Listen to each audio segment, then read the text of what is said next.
Hey, what's up, everybody? This is Charles Advancement, and welcome you guys to another episode of the Dreamers Pro Show. We'll cover everything from sports, hot topics, classic debates, entertainment, and we give you guys a fresh perspective on things and how we see it. And today we got a hilarious show for y'all. Before we get into it, please make sure you like the video and sub to the channel. So this was inevitable. This was inevitable. You already knew that this was going to happen. What is the this I'm referring to? What I'm referring to is that the moment this Luka trade went down with the Lakers, I already knew that there was a bunch of people sitting in the cut just getting ready to jump out of their seat and say, man, the Lakers going to win it all this year. The Lakers going to win it all this year. They're going to take the crown. They were just waiting. They were waiting for that first game to go down with Luka and LeBron on the court, for them to play well and for them to jump out the window. And that is exactly what they did. They had their debut game against the Utah Jazz. It wasn't even a contest after the first quarter.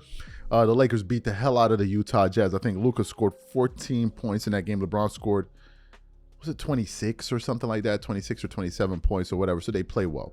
So the following morning, in typical fashion, you knew people were going to be reacting to it, and some people were going to be jumping out the window, and that is exactly what took place yesterday on ESPN First Take on a panel featuring Brian Windhort, Stephen A. Smith, Molly Karam, and Shannon Sharpe.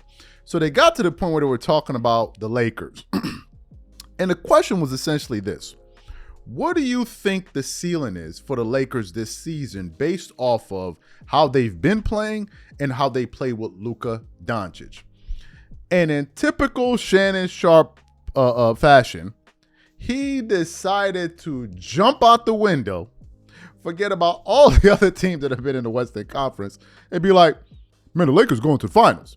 And the moment he said that, literally, the moment he said that, Brian Windhorst looked like he was about to walk off the set. His head dropped. You could see like he was getting visibly annoyed, because I think he was getting annoyed because he knew that Shannon spent absolutely zero thought in that analysis, and he was just being a prisoner of the moment.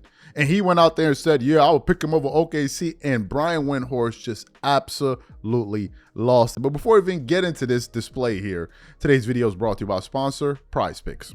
Prize Picks is America's #1 daily fantasy sports with over 10 million members. Prize Picks makes it easy to get real money action on the sports and players you love. You pick more or less on at least 2 for a shot to win up to 100 times your cash. For example, this week on Prize Picks, I'm looking at the upcoming NBA schedule and selecting Stephen Curry for more than 29 points and Kevin Durant for more than 27 points and Anthony Davis for more than 12 rebounds and Luka Doncic for more than 8 assists. If you're like me and you like to play it safe, you'll love Prize Picks' new feature, Flex Plays. It's the safest way to play. You can still cash out even if your lineup isn't perfect. Plus, you can double your money even if one of your picks doesn't hit. On top of this, Prize Picks puts their members first, so all withdrawals are fast, safe, and secure. When my picks hit, I can get my money as quick as in 15 minutes. So download the Prize Picks app today and use code CLNS to get $50 instantly when you play $5. That's code CLNS on Prize Picks to get $50 instantly when you play $5. You don't even need to win to receive the $50 bonus. It's guaranteed. And remember, whenever you support this sponsor, you're supporting this channel. Thank you.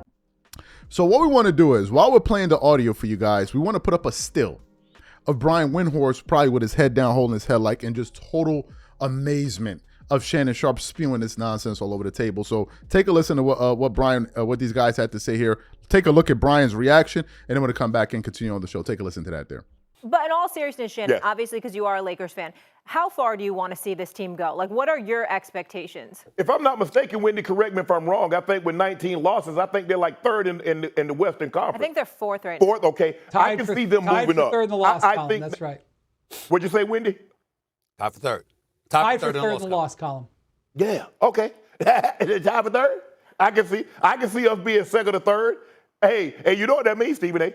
That's one thing. Now he got somebody that can take the pressure off him. Luka can go on one of them scoring binges. LeBron can facilitate. Even if both guys are off the court, you still got a ball handling Austin Reeves. Don't say anything now, but Kobe of the Ozarks been getting people that work.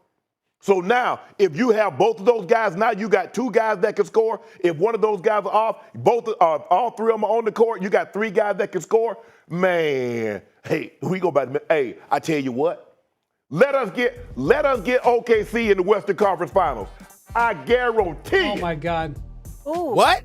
Ooh, that's a tough, Shannon. What? Shannon, that's a tough bet. What? Hold on. Let me get my. If the Lakers get the OKC Thunder in the Western Conference, we are going to the NBA Finals. You're going to beat the Oklahoma City. Shannon need to be drug tested. Something wrong with you right now. Something's absolutely wrong with you right now. Let me tell you something. First of all, you better hope you don't run into Denver beforehand. We understand. I didn't mention Denver. Did I mention Denver? I'm mentioning Denver only because that's your kryptonite, okay? And Jackson Hayes ain't going to get it done. You need some girth. You need some size to deal with those brothers. That ain't going to happen. You're going to run. Now, you are lucking up. Phoenix made no moves. The Golden State move, even though Jimmy Butler is an upgrade, I just don't think they have the parts around him and Steph Curry. They're clearly undersized. Dallas, everybody, I mean, it's like AD contaminated the place. He's been healthy for the better part of the last 2 years, but he gets everybody going down now. I mean, damn, they went from having 3 centers to 0. Okay, Lively's been out. I'm sorry. You've got Gafford now that's going out. You got AD, oh my Lord. So, again, if you're talking about luck, okay, and some of the things that have transpired that won't be roadblocks to you, I mean, we didn't anticipate that. But if everybody were healthy, that's you can't say that. And I'm telling you right now, they ain't beating Oklahoma City this year. I can't see that. Look, their roster is terribly imbalanced. They have tremendous perimeter right now. In fact, if your biggest takeaway from last night is that they played these three guys together and Austin Reeves still had 22 points, still the ball in his hands a lot, that was a really good sign. Yep. But their interior is rough. Jackson Hayes is a career backup. He may have his moments. He's a career backup. The other two centers that they have right now are two-way guys. They're playing power forwards at center. Okay, if they draw Oklahoma City, Shannon, that's trouble, buddy. They are 42-9. They start 2 7-footers. They're just learning to play together. The Houston Rockets, their starting center is an all-star. The Denver Nuggets, their starting center is a 3-time MVP who is going to have a chance to win a 4th this year. Like, they draw those teams in the playoffs. They got a real problem with the matchups. They draw Phoenix. They draw Golden State. They draw Dallas with their centers all banged up. Yeah, I think there's some alignments where the Lakers can make a run, but they are out of position. That's why I am going to say that I don't think the Lakers have an expectation in this postseason. If they get the right matchup, they can make a run. If they don't, I'm not going to put pressure on them. Let them get a center before next season. So you heard and saw the exchange there. Let me tell you why Brian Windhort was reacting the way that he was reacting to Shannon Sharpe's insane comments. Number one, if you look at the Western Conference standings, the Thunder are the only team in the NBA that have less than 10 losses. They're the only team. The Thunder currently have a record of 43-9.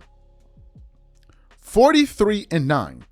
They have 10 less losses than the Lakers do, who are currently the 4th seed. You have that aspect of it. So they've been the number 1 seed in the Western Conference all year, and they've beaten legit teams. Like legitimate teams. You have that. Let's look at their rating. The Thunder rank as the number 1 defense in the NBA, and they rank as the 6th offense in the NBA. If you look at the Lakers, they ranked as the 16th rated defense in the NBA and the 11th ranked offense, and they just added a defensive liability in Luka Doncic. So Brian Windhorst's reaction was based off of actual basketball analysis. Shannon Sharpe's reaction was based off of 100% honey slinging. Just up there, twerking it up, shaking the desk, hollering, screaming, running through doors, knocking people over, just gyrating all over the place. And Brian at that point got annoyed. But I think what Brian didn't realize was that this is typically what Shannon does. He trolls. And Brian Windhorst wasn't ready for that because he thought that Shannon was going to give a well thought out response, but he didn't. He just gave some typical LeBron fan talking point and just went up there and started twerking. It's like, we're going to take everything into consideration about the Lakers and totally disregard the entire NBA. It's like all the things we have seen up to this point don't matter because of this one acquisition. Has Shannon watched the Oklahoma City Thunder play? Have you watched them play basketball this season? Of all of the teams I have watched this year,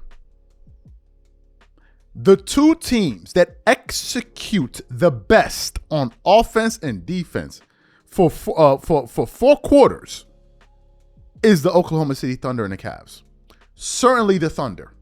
They are a well-oiled machine on offense and defense. You think SGA is playing like the MVP for no apparent reason? So you think it's just a fluke?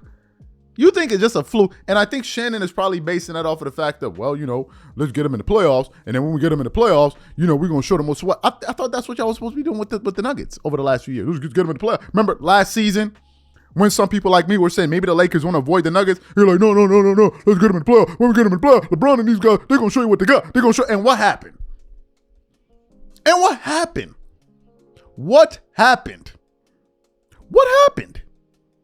They got the doors blown off of them.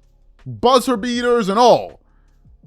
And now all of a sudden, just because of this one acquisition, they're going to go to the finals. So they're going to jump ahead of the Nuggets. They're going to jump ahead of the Thunder. They're going to jump ahead of the Minnesota Timberwolves. And they're going to go straight to the finals. And Brian Windhort just wasn't ready for that. Welcome to the world of listening to Shannon Sharpe talk about LeBron and the NBA. This is what you get. A bunch of nonsense. I agree with a lot of Shannon's takes when it comes to basketball. When it comes to LeBron, I agree with virtually 0% of all of what he has to say. These are my thoughts. Whatever you guys think, please leave your thoughts and comments in the comment section. We catch you on the next show, and I'm out. Peace.